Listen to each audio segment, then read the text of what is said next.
واقعات میں بھی خاطر خواہ اضافہ ہو رہا ہے۔ جنوری سے دسمبر تک پنجاب میں تیزاب گردی کے 42 واقعات رپورٹ ہوئے۔ بھوک، بے روزگاری، جہالت اور قانون کا عدم نفاذ فسادات کی جڑ ہے۔ ماہرین کے مطابق معاشرے میں عدم برداشت بڑھتی جا رہی ہے اور یہی وجہ ہے کہ ایسے واقعات دیکھنے کو ملتے ہیں۔ تیزاب گردی اور غیرت کے نام پر قتل کیا جاتا ہے، پسند کی شادی نہیں ہوتی تو خودکشی کر لی جاتی ہے اور ان واقعات میں خاطر خواہ حد تک اضافہ ہو رہا ہے۔ جنوری سے ستمبر تک یعنی 2014 جنوری سے ستمبر تک اگر بات کی جائے تو پنجاب میں تیزاب گردی کے 42 واقعات رپورٹ ہوئے ہیں اور بھوک، بے روزگاری، جہالت اور قانون کا عدم نفاذ ہی ان تمام تر فسادات کی جڑ بتایا جاتا ہے ماہرین کی جانب سے۔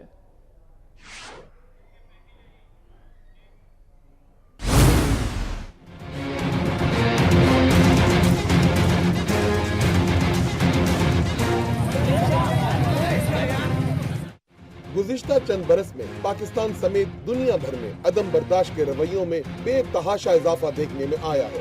اس کے اسباب میں ناانصافی، چور بازاری، اقربا پروری، مہنگائی، بے روزگاری اور میرٹ کی خلاف ورزیاں شامل ہیں۔ میڈیا پر نشر ہونے والے پرتشدد پروگرام اور فلمیں بھی انسانی نفسیات پر منفی اثر ڈالتی ہیں، جس کے منفی اثرات معاشرے میں سامنے آ رہے ہیں۔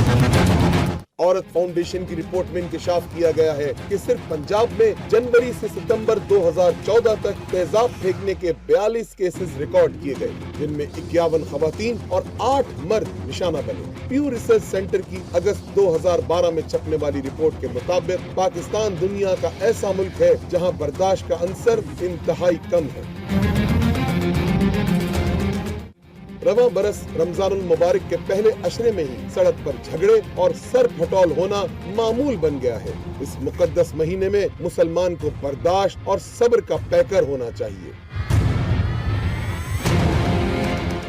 ملک کے سیاسی رہنما اسمبلی میں جو کچھ عوام کو دکھا رہے ہیں وہ بھی ذرا ملاحظہ فرما لیجیے۔ جملہ یہاں سے آ رہا ہے، سیدھے ہاتھ اور الٹے ہاتھ کی باتیں ہو رہی ہیں۔ اسلام رواداری کا درس دیتا ہے۔ اگر ہم حضور صلی اللہ علیہ وآلہ وسلم کے اسوہ حسنہ پر عمل کریں تو تمام مسائل حل ہو سکتے ہیں۔ قاسم رضا، وقت نیوز، کراچی۔